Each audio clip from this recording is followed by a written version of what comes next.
to be speaking tonight about professionalism and communication. So our first set of slides that we are going to talk about tonight are going to be beginning your career in nursing.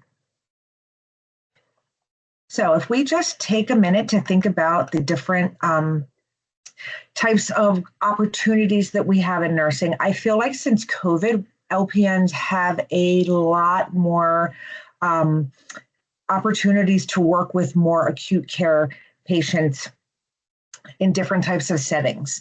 So before, it used to just be, within the last couple of years before COVID, a lot of LPNs were not in the hospital anymore. They were more in those long-term care facilities, doctor's offices, things like that. So since COVID and since this continuing nursing shortage, there are definitely more opportunities. We're seeing that those LPNs are now coming back into those hospital settings to be able to care for those more acutely ill patients.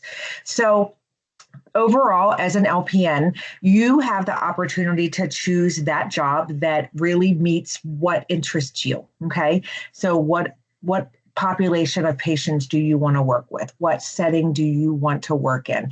You have a lot of opportunities that are going to be available to you. So like I said, you have your hospital settings that you can go into. You can work on a surgical floor. You can work in an ER. You can work in just a med-surg floor. You can do outpatient oncology, stroke, telemetry, cardiac, a lot of different opportunities. PACU, operating room, things like that. We also have a lot of outpatient same-day surgical centers, some of those standalone centers that we talked about last week. Also, some of those outpatient settings that are also attached to hospitals. We can certainly see that LPNs are still very much needed in those long-term care units, those subacute rehab settings, and also in the community health setting as well. Usually when we think about hospital work schedules, they are between 8.5 to 12-hour shifts. So some of your outpatient centers, some of your, maybe your, I see this in the PACU, sometimes in the operating room, you could do 4 10s, you could do 5 8s, or you could do 3 12s.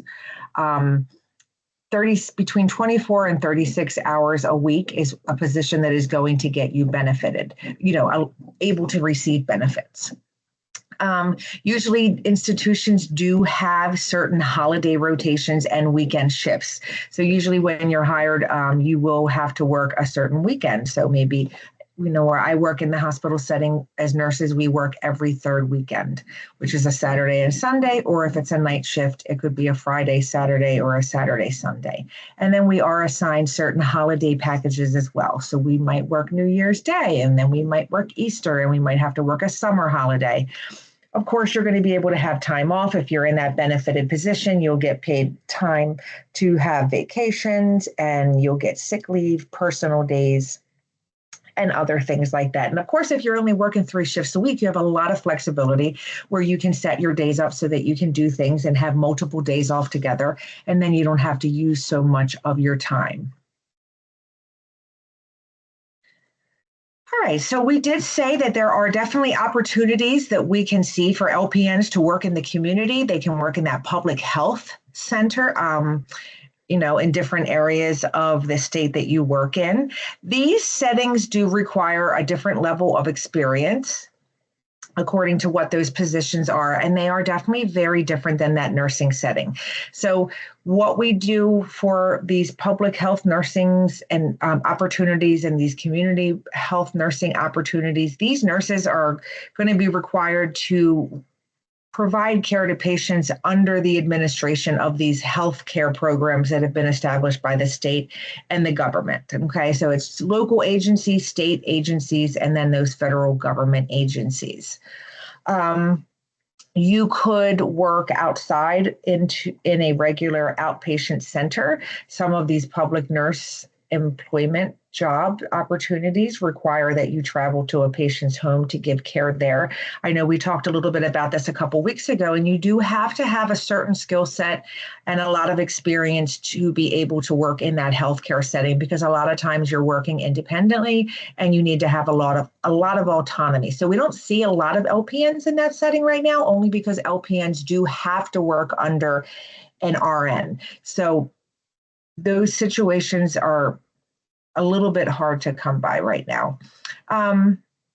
Like I said, the LPN does work under the direction of an RN or another qualified supervisor. We are seeing more and more that we are starting to put LPNs back into the community, back into those public health agencies. So, just figuring out what you want to do. Do you want to work in that hospital setting? Do you want to do more in the, in the healthcare setting, going into people's homes? Do you want to have more of that office job, taking care of programs, dealing with paperwork, things like that? There's a lot of different opportunities. Office nursing, certainly we see a lot of opportunities for this. So this is where the LPN can work under a physician. They can work under a nurse practitioner. They could work for a dentist or any other type of healthcare provider that provides health services. So you could do preliminary patient examinations. You could do routine treatments, giving injections, giving, immunizations, scheduling appointments, filing, doing all the things that need to be done to help an office run. So this is very important. So when we think about some of those assets that you need to possess if you do work in one of these office nursing positions. So I feel like in these positions, a lot of the LPNs are cross-trained to do multiple roles. Sometimes you might just find them really with that one-on-one patient care, doing vital signs, giving vaccines, cleaning out ears. I know that they do a lot of that in primary care, doing EKGs, things like that. But then also I see that they are also cross-trained and they check the patient in, they schedule their next appointment, they take the payment, they submit the insurance information. So there's a lot of flexibility that you could see in these positions. So if you are in one of these positions, it's going to be really important that you're able to be flexible. Okay, so you have to go from being able to doing that hands-on direct care 1 minute and then being able to pop up to the front of the office and take payment, reschedule that appointment.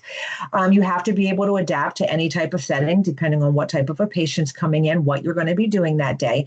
And you need to really be very self-directed, because you really need to take on these roles independently, kind of anticipate what needs to be done without being told, constantly what you should be doing step by step. And then, of course, you're dealing with patients and other employees and things like that. So we need to always have excellent communication skills. We have private duty nursing. So private duty nursing is where the LPN would work for a patient in a setting that's requested by the patient. So usually that is just one nurse and one patient, very, very comprehensive care that you're providing to one patient. You can do this self-employed. So you do have to have a license to do this, but you could have, you could just do this for patients, and then they could give you you could get a 1099 at the end of the year. So things about self-employment is that you do have to remember that when you make money, you have to pay money. So you have to be very good about, paying your taxes. You have to make sure that you keep your license up to date. Those are some of those more important things to think about. You could do private duty nursing in a home and work under an institution. So working for a company that hires nurses and assigns them to different patients. So you would definitely have to know, be familiar with their policies and know what their expectations were. And then you are always going to be responsible to that physician or that other person that is going to be in charge of that patient's care. So you could do these positions in an institution. I see sometimes patients that live at home, but then if they come in because they have some type of an acute issue, their private duty nurses will come in with them and stay with them in the hospital and still take care of them. So again, you're still working under, if you're in the facility, you're following the policies of that facility. If you're working at home, then you're under that person who is employing you. But you do need to have a certain level of autonomy because you don't have someone with you all the time. So you have to have a certain amount of skills, a good knowledge base so that you can work without having constant direction. So thinking about home healthcare nursing, we've been talking about this. Again, this is where the LPN provides nursing care services in the patient's home. So this position does require that nurse is going to need to have a lot of autonomy. They had to have to be able to work independently. They have to have a certain skill set. So they're in that patient's home. They're providing care and teaching family members. They're teaching their relatives, their caregivers, certain aspects of patient care. So usually you're assigned a certain number of patients. You are required to see those patients once a week. Depending on what they require, those home visits may last anywhere from 30 to 90 minutes, just depending on the need of the family. It is less costly to provide care for these patients in home, which is why the hospitals like to discharge them and move them back into the community, where once they're stable, they can continue to receive the care that they need because it's less expensive. And I think we all can understand that patients really like to be in their own home environment. It's more comfortable for them. We are starting to see that we are seeing a lot more opportunities for LPNs to work in that home health nursing setting. It can be a little challenging trying to decide what type of patients the LPN can see because they can only do certain things, and they have to work under the direct care of a registered nurse. So I think that now these opportunities are really starting to present themselves again. They've figured out how to make that work between the RN, the certain skills that they need, the requirements and things like that. So we're seeing more opportunities for nurses in home healthcare settings. But like I said before, if you do work in that setting, you absolutely have to have excellent clinical skills. So this is not an entry-level job as soon as you take your NCLEX where you're going to go. This is a nurse who's been a year or two in that med-surg setting that has those good critical thinking skills, because you probably are going to be working independently, seeing those patients, and you need to be able to recognize important changes in your patients. You definitely have to have good communication and good teaching skills. You have to be able to work independently and be self-directed. And then you need to be able to prioritize your workload so that you will make sure that you are maximizing the benefits to your patient. There are also opportunities for LPNs to work in the industrial occupational nursing setting. So there's a lot of factories, a lot of manufacturing plants that have employee health services and offer, vaccines, opportunities to treat small injuries, things like that. So a lot of companies are very concerned about having good health. They have a lot of these manufacturers and factories have have developed health-oriented programs to prevent accident prevention, to provide treatment. They offer physical exams, to offer certain screening tests, diagnostic services. They offer a lot of wellness programs. Some even offer nutrition counseling. So there's a variety of things that would be a perfect opportunity for the LPN to work in these settings. If you do work in this setting, you need to be able to assess the learning needs of those employees, and then you need to be able to understand what you need to be able to do to meet those needs, as well as being able to handle any type of an emergency or a first aid situation. So again, this probably is not this entry-level job. This would definitely require you to have a little bit more experience. We also see that hospice is also starting to take in LPNs. They have worked in this setting. They still continue to work in this setting. So hospice is a very unique opportunity. This allows the nurse to be able to work with patients who have been diagnosed with a terminal illness. And it really allows us to be able to treat these patients, keep them comfortable, keep them in that setting where they're comfortable, help them, kind of prioritize what those important things are to them. We prioritize comfort and quality in hospice. And it's a very unique opportunity because the nurse gets to take care of the patient and they get to take care of the family member. And to me, it really is a privilege. I have had many opportunities in oncology to provide hospice care services, and I absolutely loved it. It really, really is a privilege to be able to accompany that patient on their journey and contribute something to them. But again, you do need to have specialized training. You have to have a good understanding of yourselves because you are dealing with patients who, unfortunately, inevitably are going to pass away. And that's not an easy thing to be able to deal with. So you need to practice a lot of self-reflection and have a good understanding of what you think you are capable with. And you have to be able to interact with people in their most difficult times of their lives. And that's not an easy thing to do. When you are doing hospice nursing, you can do it in a patient's home. You can also do it in a facility. LPNs can also be school nurses. So school nurses are going to be responsible for delivering first aid, giving medications, inhalers, maybe immunizations. They do some health screening. They offer a lot of comprehensive programs that include education, prevention of certain illnesses, treatment. And then usually it's an RN that functions independently. Usually is the RN is the person who kind of is that in charge there. They work under the authority of a physician that has been appointed by the school, the school board in that district. And then if we do see an LPN in that setting, we see that LPN is assisting that nurse. So you do have to be, you are working around children, so you have to probably have a love for children or enjoy children if you're going to be able to do this. We certainly see still a lot of opportunities for LPNs in nursing homes. So we know that we have people that live in the United States now are able to have access to health care, which means that they're actually able to get services, medications, things that will enable citizens to be able to live longer. So we know that the elderly population is rising. So because patients are having access to medical services, they're doing interventions to help them live longer. They're taking advantage of these opportunities to live a healthier life.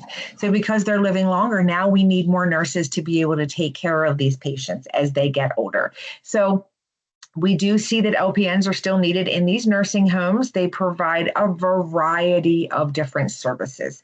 So, just helping with their ADLs, feeding them, giving medications. There's a lot of different capacity that an LPN can take care of a patient in these centers. So you could see a center that might be privately endowed. We certainly have nursing homes that are funded by the local or the state. And then we have other facilities that could be for profit, and then some that also could be nonprofit, which are licensed by the state as well.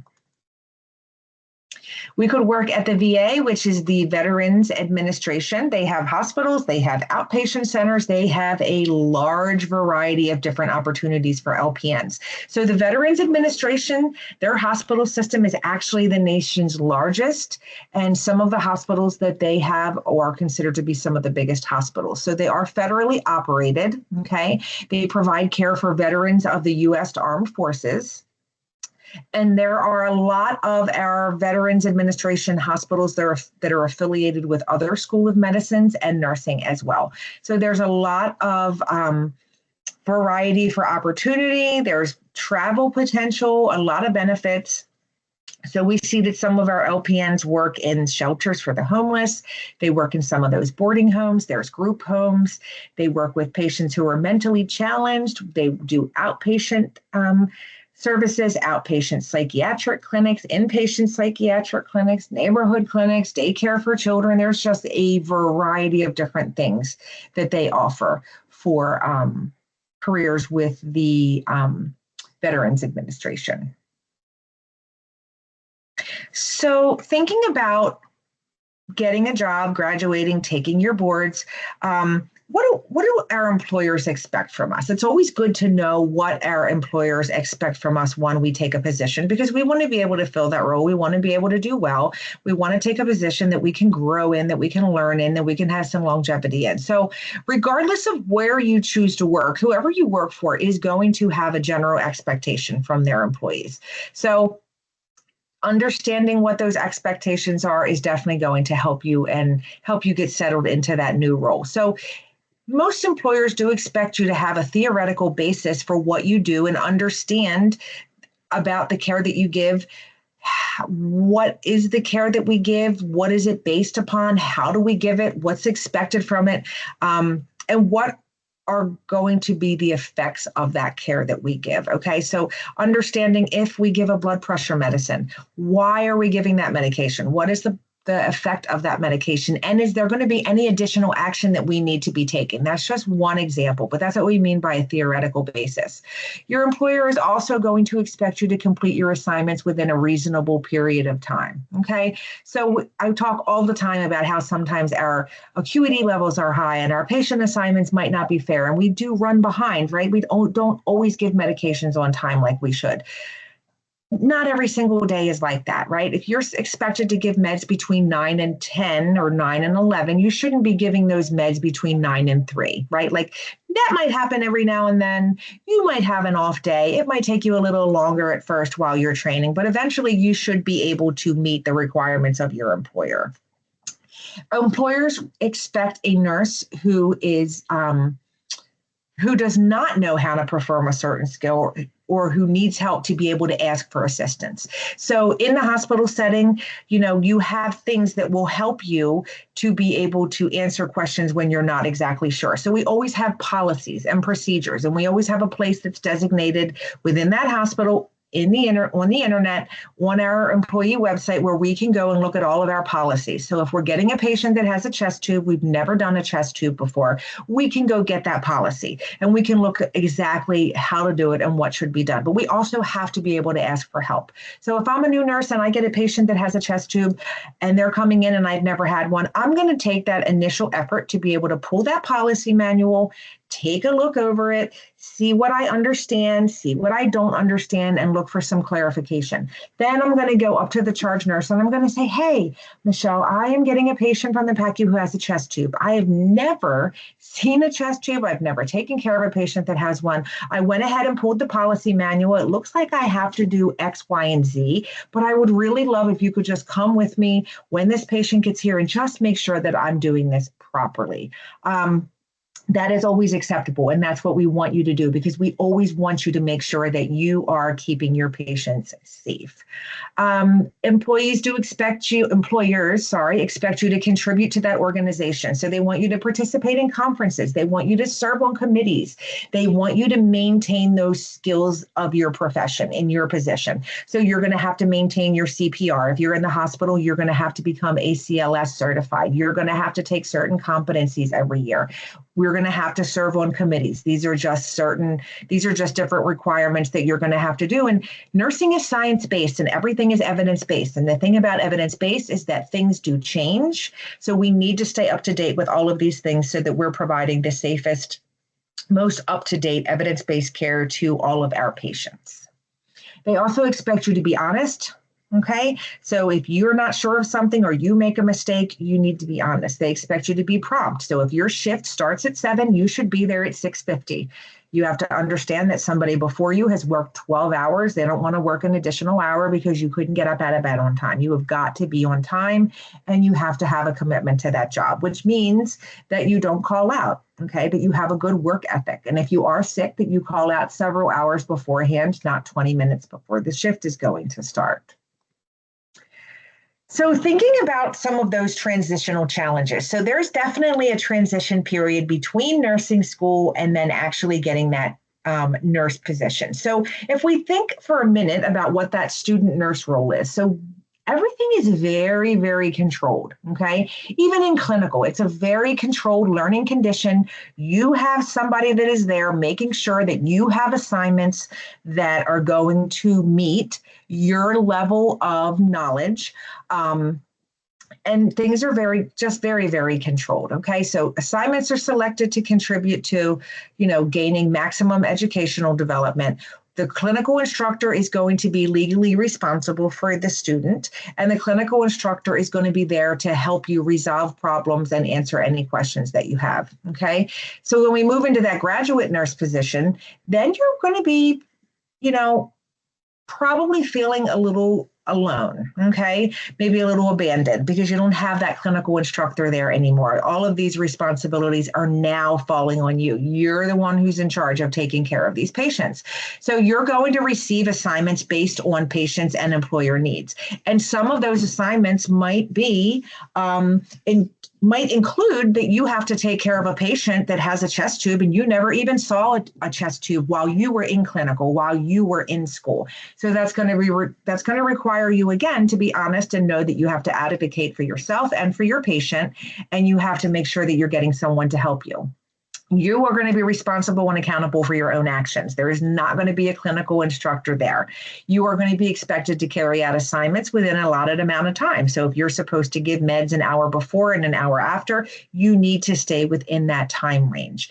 You are definitely going to have an increased workload and a pace. So you're not just going to have 2 patients anymore. You're not just going to be doing physical assessments on them. You're going to be giving medications. You're going to be doing everything for not just 1 or 2 patients, but 5 patients. You are going to be responsible for letting your supervisor know or your charge nurse know if you start to get behind or you need a little bit of help with something. You are going to have the opportunity to observe others. So you're going to have a preceptor and you're going to be able to see how other people do things. How do they become organized? How do they start their day? What other things do they look for first thing in the morning? How do they prioritize who they're going to see their patients, how they're going to see their patients? And then you're going to be able to see them. You're going to be able to interact with other experienced nurses and get their experience as well. You definitely are going to be responsible for being honest about your limitations. Look, I am feeling really stressed out right now. I have a lot of things going on. I've never seen this chest tube. I don't know where to start. Can you just give me some help? Okay. Being very honest, letting your preceptor know how you're feeling, what you think you're capable of, really advocating for yourself. And then the goal, obviously, is that you will go through your orientation and you will be able to prosper and do well and gain a lot of experience. And then you will be a contributing member of that nursing team. And I think one of the things that for me was the hardest was realizing that I didn't have the amount of time to spend with my patients as I did when I was a student. So to me, nursing was really just so much caring and listening and doting on my patients, right? That's what I thought about nursing, which it is, but it's a very small part of it because there's so many other things that I have to do. And some of them are very task driven, like documenting and passing medications and giving treatments and things like that, handling emergencies. So you definitely do not have that time that you used to have when you were a student. And that can definitely be a little challenging for some students to kind of accept that. We talked about this in way back in our first semester of nursing, doing a self-assessment. So we need to try and sit and think about what our strengths are. Okay, what are our clinical strengths? What are our weaknesses? This is really important for us to be able to know, first of all, before we take a position. So, not everybody is made for hospice nursing. Okay, not everybody can do that. There's nothing wrong with that. That's a very hard thing for people to do.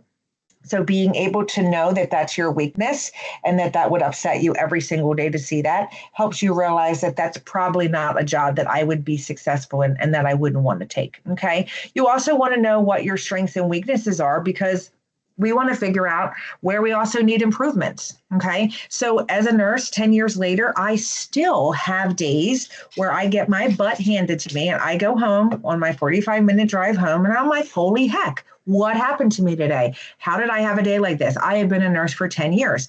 And I think about it the whole way home. What happened from the very beginning, from the time I got shift report? What could I have done differently? What happened? Where did it go wrong? And sometimes it is something that I did. Well, you spent too much time talking to this patient in the room and then you got behind and then X, Y, and Z happened and you were in a bad spot. I know that I need to not talk as much, right? So I'm constantly still looking for ways that I can improve and be a better nurse. I have to look at my personal health and my physical condition. So can I stand on my feet for 12 hours? Okay. Not everybody can do that. So that might not be, hospital nursing working for 12 hours a shift 3 times a week might not be the correct or the proper, the ideal nursing job for everyone. I have to assess my work habits. So how do I prefer to dress? Okay. Do I love to wear scrubs? Do I love to have to wear them every day? Then yes, I might want to do hospital nursing. If I don't like that, if I want to get dressed up, I might want to work in an office somewhere. I might want to do some type of case management job or something like that. Assess my personal and interpersonal characteristics. So I definitely, need to look at any type of any of my characteristics that might not be appropriate or that would be considered unprofessional for any type of a job. And then I need to use the assessment results to be able to, alter those aspects about myself that I recognize that maybe need to be changed. Okay. So now we're thinking about finding a position, and this is what you guys are doing right now. So this is really should be starting 1 to 2 months before graduation, which it is. You guys graduate in December. So the first step is for you to find a position that in the nursing world that you think that you want to do. Okay. Whoops, sorry guys. I moved too far down. Sorry, there we are. All right, so find a position that we think that we want to do. Then we want to check our list of employers. So we're going to have some employers that will come to the classroom and talk to you as we get closer to graduation, some of our local hospitals. And then you can do some investigation of yourself. You can look at those employers where you've done clinical at. You can, you have other friends that might be nurses, so you might have some recommendations for, just by word of mouth. Definitely networking. So networking is great, right? This puts you keeps you connected with other people that have similar interests, similar employment jobs that do the same thing as you. And then you might also meet people who have different opportunities that you might be interested in. So that's why we did that LinkedIn assignment. And it's an opportunity for you to kind of make that connection and that connection basically with your students that you have now, with your professors, and that can open and expand your opportunities as you start to get into the work field. So you can look with placement services, you can look on websites, you can look on the internet, different placement agencies, things like that. So what do we do if we find a position? Okay, so we can apply for a job informally by personally visiting these places of employment, okay? Or you can submit a letter and a resume, which is probably the most common thing you're going to do.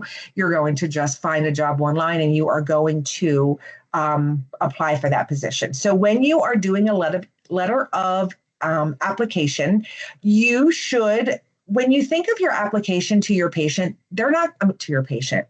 We talk so much about our patients.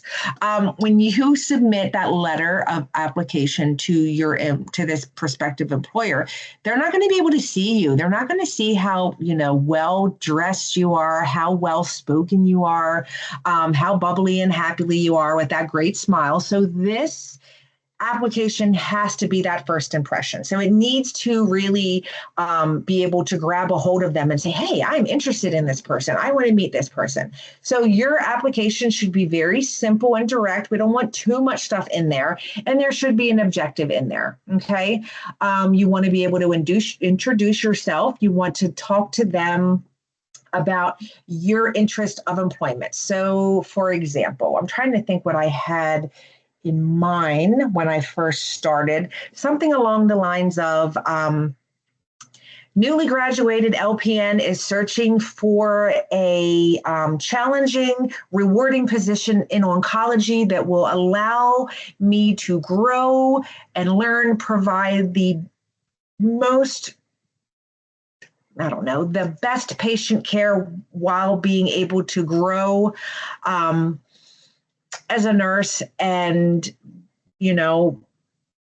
I'm trying to think. I wish I should have pulled that up, but it was really good what I put the first time. But basically, that you want to be challenged, you want to have this great opportunity to learn, and you want to grow. You want to become a part of that organization. You want to learn from the people that you're working with, and you really want to be able to contribute and help that organization grow as well. Definitely state what your qualifications are if you have any. Express your availability. What hours are you interested in? How often are you available to work? Use good quality white paper. Well, geez, I mean, I guess if they require you to bring in a resume, that would be great. But really, everything is by internet now. So we don't really just hand in a lot of resumes.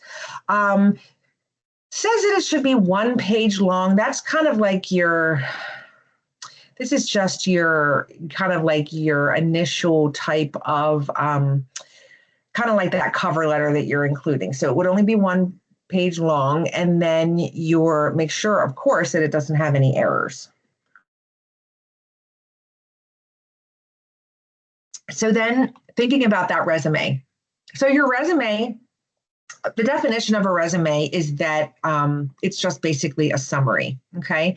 So means a summary of your previous work experience, your work experience that have now, your school experience. So you can send a resume, you can drop it off in person, right? You can use an electronic application form that allows you to attach your resume to it. You can send your resume via an email to someone. You have a lot of different options. It should be typed, and it should have a certain type of a standardized format. There's a lot of different templates I've seen for resumes, but it should kind of have a certain format to it. So you want to have your name, your address, your telephone number, also your email address, because we do a lot of communication through email. It should have your immediate goal, what your career goal is. It should include any memberships, any honors that you received. It should include your formal education, any licenses that you have, like your RN license. It should include a couple references, not just friends, and then it should include your experience. So any work experience and any volunteer experience. All right, so we found a position, we submitted a resume, and now we are going on an interview. So I cannot stress enough how important the first impression is. I feel like just as a society when we do interviews at the hospital, sometimes I'm not in that role anymore, but when I would sit in on panels with interviews and interview potential people, and they would just come very casually in jeans and things like that. That is not acceptable. Okay. I do think, I guess, in the nursing world, if you came in scrubs, I guess that's okay. But I guess I'm old school and I still think that you should be dressed nice in business casual. Okay. Because this is the first impression. You want these people to love you. You want them to want you. You want to make a great first impression. Okay. So you can prepare at home by trying to anticipate some of the questions that they may ask, see how you're dressed, see how you're talking, do it in front of a video camera. You can also go to this company's website and learn about them. Bring that up when you're talking to them. I was on your website the other day and I saw that your mission or your vision is that, like a GBMC, I think it's our mission that every single patient every time will be provided the same care that we would want for our own loved ones. If you come into an interview and you talk about their mission statement, that is going to show them that you align with their mission and their values, that you are invested in them, that you took the time to go ahead and look them up as a company and find out what's important to them. You definitely should be dressed appropriately. So I agree that it should be absolutely business casual. I do think on some level, I guess it is because we wear scrubs, because that's our uniform. Nurses do it. It wouldn't be my preference. If I was interviewing, I would still wear business casual, but I definitely see it. You should definitely be well groomed. Your hair should be done. Your teeth should be brushed. Okay. Your clothes should not be wrinkled. You want to have the appearance that you take good care of yourself. You should be very pleasant and you should be polite. You should come in with a smile. You should be courteous. Hi, how are you doing today? Thank you for this opportunity. I'm really excited to be here today. I'm really looking forward to this interview. I've read a lot about your company and I definitely would love to have a position, on your nursing unit. Definitely act like yourself. Try not to be nervous. It's hard not to be nervous, especially when it's your first interview, and it's something that you really want. You should also be prepared for open-ended questions. So nursing interview questions are like no other. They ask you give me a time where you have worked with someone and your supervisor did something that was unethical and you knew it was wrong and it caused patient harm. What did you do? And how would you handle it again? So it does kind of put you on the spot, some of these questions. So try and be prepared for them. Any type of questions that you receive about how old you are, if you're married, are you a legal citizen, where were you born, what ethnic origin are you, what religion are you, how many children do you have? These are things that you should not be asked in a position. So if you are, then that's not okay, because they should not be asking you these questions. In 1992, the American with Disability Act was developed, and this act was developed to be able to provide legal support and to make sure that there were equal opportunities for employment. So if you have a disability or you need special accommodations, just make sure that when you are interviewing that you communicate that with your potential employer. All right, so you nailed your interview. They offered you the job. Okay, so usually what happens is that you will get they'll call you and they'll say, I spoke to the unit manager and we would love to offer you a job as an LPN on unit 42. So we're going to send you a offer letter, and then they'll give you instructions what to do. And then you'll go to your email and then you'll get this offer letter, but you want to make sure that you read it. Maybe you've done 4 or 5 interviews and you have 5 offer letters. Make sure that you go through each one, review each one before you accept it or reject it to make sure that you're really choosing the one that meets your needs. Okay. If you've made up your mind and you know which one you're going to accept, go ahead and accept that, but also make sure that you follow up with all the other ones that have offered you a job and thank them for the opportunity. Thank them for the interview and the job offer. But right now you've decided to take a position somewhere else that really aligns with what works for you. Okay. It is recommended that you stay at least 2 years at your first job. The first 6 months alone, you are just going to be learning organizational skills, time management, work routine, expectations, and really becoming proficient in your nursing skills. I can honestly say without a doubt, it took me a solid year before I felt like I had 2 feet on the ground. Then after that, the next 18 months really allows you to be able to just practice and gain more experience. Okay. I will say that in all other jobs in the world, it's kind of like frowned upon if you go for a job and they're like, oh, they've had 4 jobs in the past year. Even in nursing, that's probably excessive. But because there are so many opportunities in nursing, some people are just always trying new opportunities. So I find like it is a little bit more acceptable in nursing if you change jobs, maybe once every year or every 2 years, especially if you're trying to find that job that really, meets your needs. It is definitely much better to take time at the beginning to make sure that that job that you're being offered is what you want, okay, than to find out after you're hired that it's not, and then you have to resign and start something new again, okay? And then you don't want to burn any bridges. So if you do leave, you want to make sure that you're giving proper notice. And I do believe we're going to talk about that. So evaluating your positions. Which position do I want to take? So let's see. I think I skipped a page again. No, I didn't. Sorry, I'm turning 2 things at a time, mine and yours. Okay, evaluating positions. So weigh all the information that you have. Some of the things that you definitely want to make sure that are important to you is going to be the description of the job. How much does the job pay? What benefits do you have? And what are the work hours? Okay. So when we think about wages, you should certainly earn the maximum salary for the level of education and experience that you have. You will be doing entry level, so your pay will be equivalent to entry level.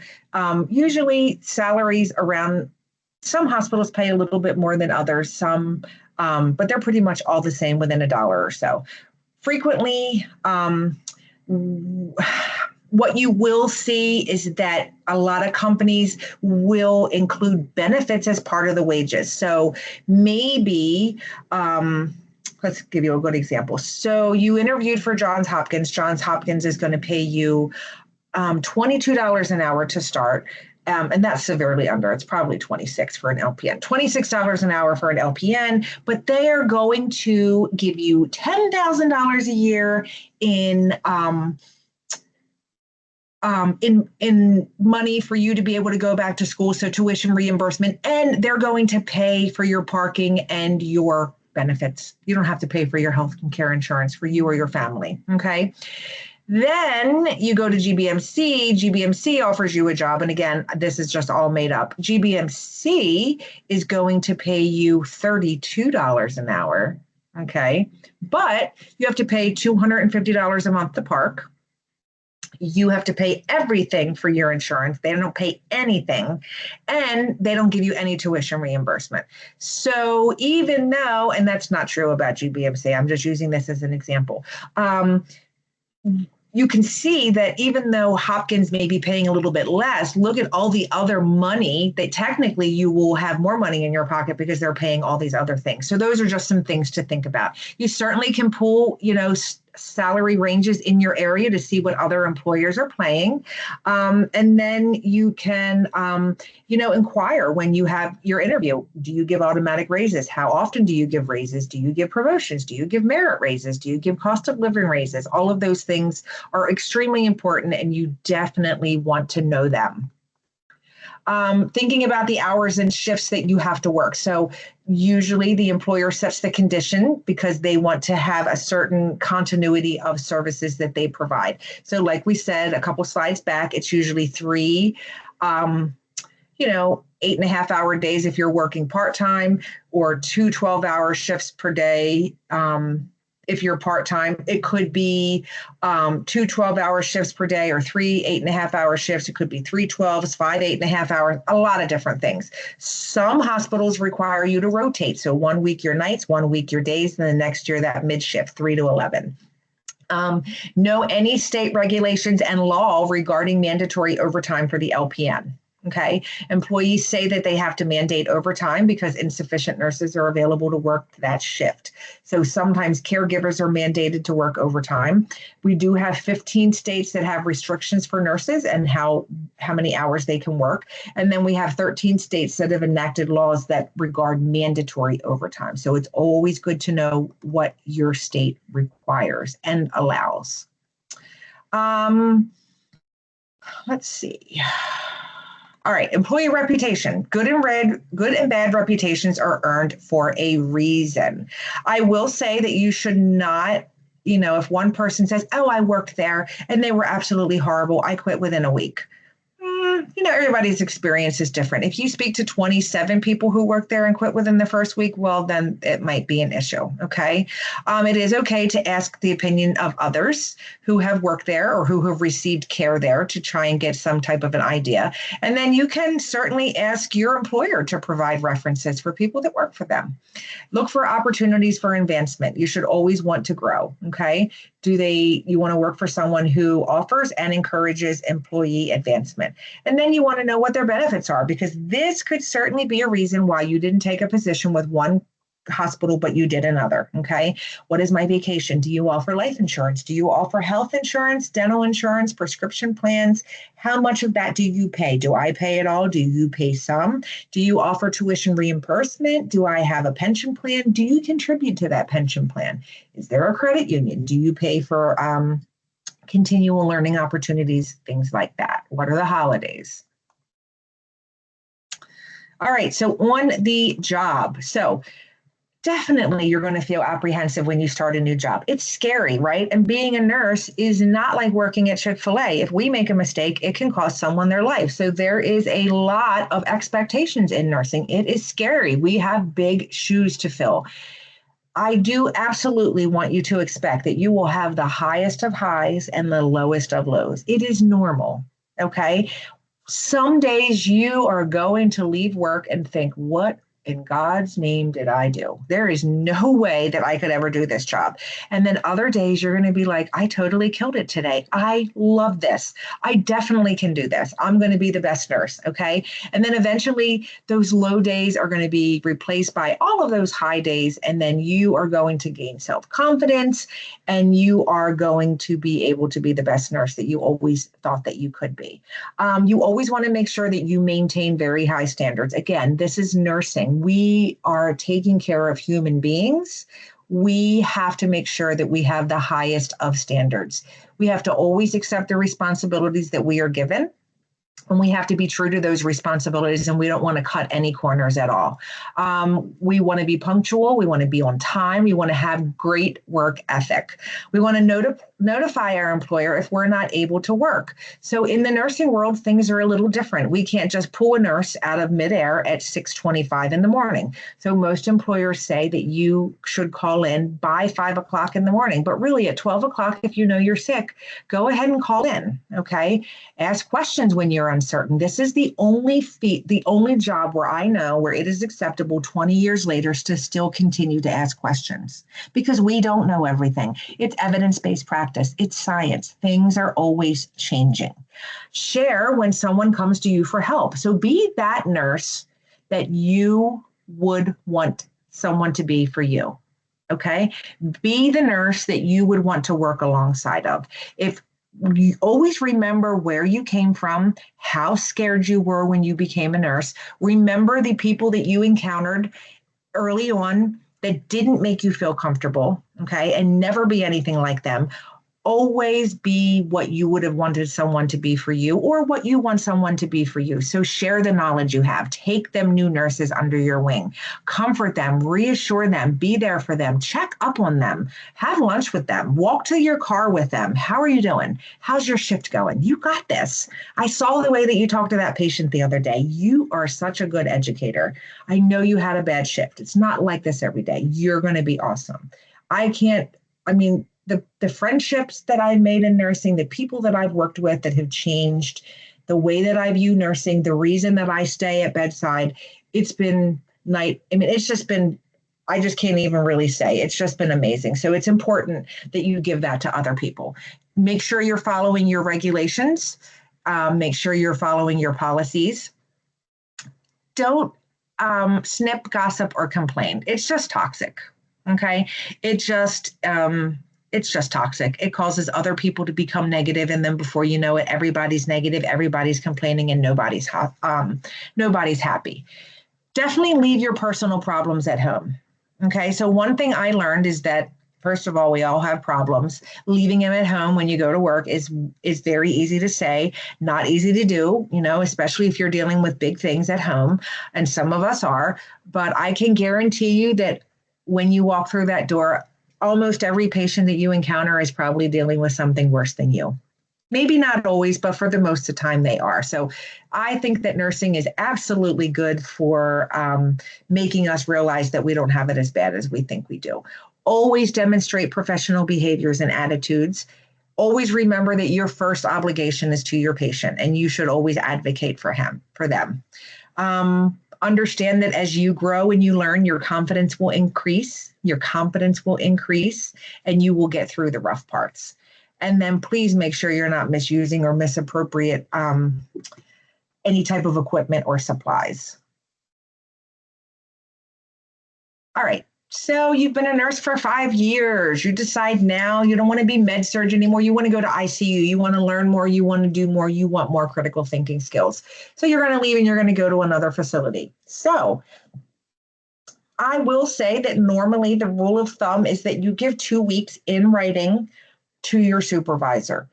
In nursing, it is not uncommon that they will ask you for 3 weeks or 1 month because it takes a little bit of time to hire a nurse and get them acclimated to the unit. So I see it very often where they say, can you give me a month? And you'll see this in practice as well. Sometimes people give 2 weeks and that's fine, but the most you can give is always better. Don't infuse the situation with ill will, okay? Do not burn any bridges. You never know who you will encounter in the nursing world again. Your job manager that you have right now could end up being someone that you work alongside in the future. It could be someone that is responsible for hiring you for another job. You never know when you're going to come meet with someone again in the nursing world. So don't burn any bridges.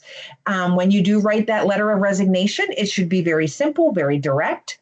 You should state the fact that you are resigning, give the effective date, give the reasons. Doesn't have to be really elaborate, just tell them why. And then make sure you close on a positive note. Thank them for the opportunity to have been able to work for them for 5 years and learn from them and grow. Let's see, dismissal. So sometimes you lose your job even if you didn't want to leave. So sometimes there's just budget cuts, grants are no longer available, positions have to be eliminated. We don't have control over these things sometimes. If you are not working as you should in your practice, if you're not being able to perform your duty, if you're being dishonest, if you're insubordinate, if you're doing illegal things, or if you don't have good work ethic, if you're excessively late or you have a lot of absences, you will lose your job. So high standards and having a phenomenal work ethic is always the best defense against having any charges brought against you. Any employee that is dismissed, though, does have the right to an appeal. All right, so your career. So you should always have the goal that you want to maintain clinical competency in your current position. So how can you maintain and improve your skills? Like I told you before, it is always expected in the nursing field that nurses grow and learn. Evidence-based practice is science, and we know that science changes. So we have got to stay up to date to make sure that we're providing the best care for our patients and that we're competent. So you can always participate in a professional organization. So say you're an operating room nurse, you can join AORN, which is the American Association of Operating Room Nurses. You can participate in different continuing education units and get CEUs, okay? When we think about what a CEU is, you can get one CEU, and that equates to 10 hours of qualified instruction that you have taken in some type of an approved program. You can enroll in an accredited course by a college or a university. And when we think about that word accredited, that just means that course or whatever program you're taking has been reviewed by another organization or an accrediting body, and they say that, yes, this course or this program absolutely meets the standards that we require. You can get a clinical certification. So this validates your clinical knowledge as well as enhances your opportunity to be advanced, okay? You can get certifications in pharmacology, IV therapy, long-term care, and then you can certainly advance your career by becoming an RN, okay? So go ahead when you're done, explore those options. Maybe you can come back to CCBC, which is what we would love for you to have. Get that associate's degree, then go on to your bachelor's and then your master's. So explore the option to enroll in a program, okay? And then decide, what course you want to take. And that is it. So we are now going to move in to our second topic, and I will bring those slides up.